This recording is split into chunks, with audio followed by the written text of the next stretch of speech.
Has your position changed at all after that? Because it raised a lot of headlines, a lot of controversy. Since then, more states have endorsed same-sex marriage. It's becoming much less of a prohibitive kind of issue than it used to be.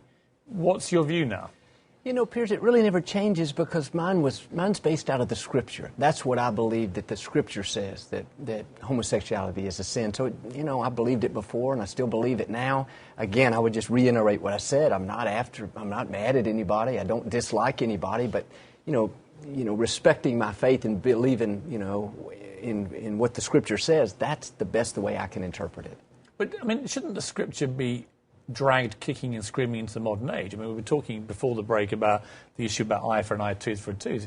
Not everything in the Scriptures really is, in my view, conducive to modern life. I mean, like everything else, doesn't it have to move with the times? And isn't it down again to people like you to interpret it in a way that evolves? I mean, you're known as a very progressive preacher.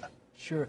Well, we want to be progressive, but sometimes when I read it, I can't see how you would change that, just like you wouldn't, you know, change some other main things, you know, in the Scripture.